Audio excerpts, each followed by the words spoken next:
ازاي تبدأ محادثة من غير ما تزهق وتزهق اللي قدامك؟ ازاي تعمل شاتنج من غير ما تتضايق ومن غير ما تزهق الشخص التاني لو انت بتتكلم انجلش؟ طيب خلينا يعني انا هاخدها على طريق محادثة وهاخدها على طريقة شاتنج، بس يعني هي شوية معلومات جواها ممكن تفيدكوا او ما تفيدكوش، يعني مش عارفة. هنبدأ. الجريتنجز عندي حاجتين، يا فورمال يا انفورمال. لو فورمال هتحيي حد، هتقول له لا يعني مساء الخير بقى او سلام عليكم. هتقول له ايه، هلو او هاي، وتقول مستر او مسز. دي الفورمال. الانفورمال هتقول له هلو هاي hey there hi there how you doing how is it going what's up او الصاب. اوكي، فلو قلت واتساب اور الصاب هترد تقول nothing. طيب الجريتنجز كلها الرد عليها بيبقى يا فورمال يا انفورمال. طيب لو انت هترد فورمال هتقول هاي او هلو، نفس الكلام. لو قالك هاو ار يو قول له هاو ار يو. طبعا كل الجريتنجز دي يعني instead of هاو ار يو. اوكي، يعني خليها دي تقليديه مش عاوزينها. الانسر عليها if you are in a good mood you can say I'm great thanks, I'm perfect, I'm totally good, pretty good. okay, very well thanks. طب if you are not feeling so great you can say I'm okay thanks, I'm so اللي هي يعني بين البنين، يعني انا ماشي حالي، انا تمام. طيب طيب الخطوة التانية add a little bit extra اللي هي المعلومات. حط شوية معلومات من عندك بقى، دي الخطوة التانية في الكلام. حط معلومات من عندك فعشان تقدر تخلي المحادثة تستمر اكتر. هتقول ايه في الخطوة دي؟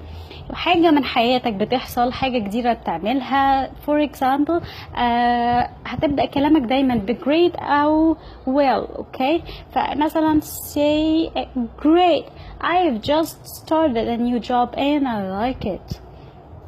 فالرد عليها هيبقى ايه؟ لو انت يعني لو انت اللي اتقالك الجملة دي او انت اللي قلتها، يعني you have to show approval or excitement. اوكي، فهترد في حاجتين، يا formal يا informal. لو رديت في formal this is a wonderful news, that is a terrific to hear, that is really a quite impressive. طب لو هترد informal cool, sweet, awesome, oh my god that's great. فدي الرد الانفورمال. طيب تالت خطوة turn the question around. لما تحس انك مش لاقي حاجة تقولها الحق نفسك وقول له what about you يعني خلي الطرف التاني يتكلم. فده بسميها خطوة افتح موضوع بسرعة إلهي يكرمك لحد ما الاقي موضوع. فده الرد عليه دايما هتلاقيه هو كمان بيحكي لك نفس الحاجات اللي انت كنت بتحكيها بس عن نفسه. رابع خطوة follow up and initial اللي هي بمعناها initiate اللي هي بمعناها ياه انا ارتحت لك قوي. وفي الخطوة دي بتبتدوا تتكلموا انتوا الاتنين كتير. for example مثلا if your friend said he started a new job you can say oh really, so what company are you working in?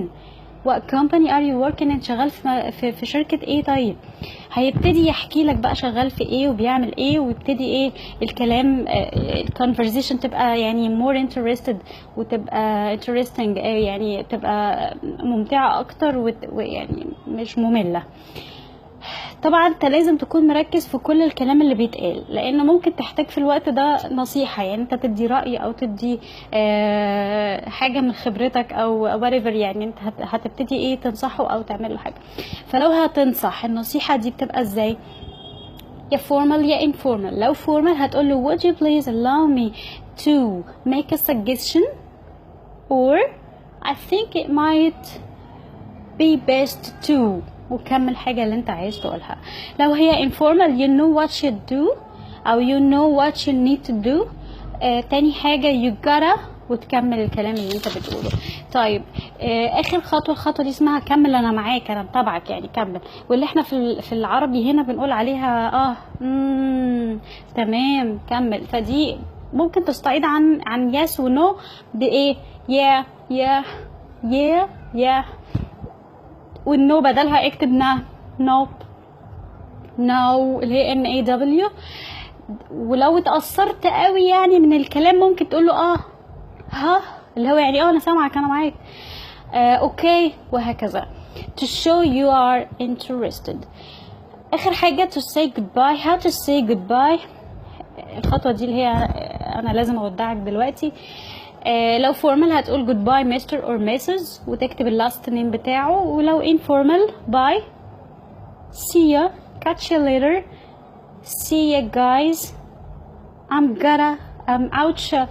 out here later ya all take care now. هكتب لكم كل الكلام ده فوق الفيديو. لو بالليل وهتناموا good night sleep tight. بس كده.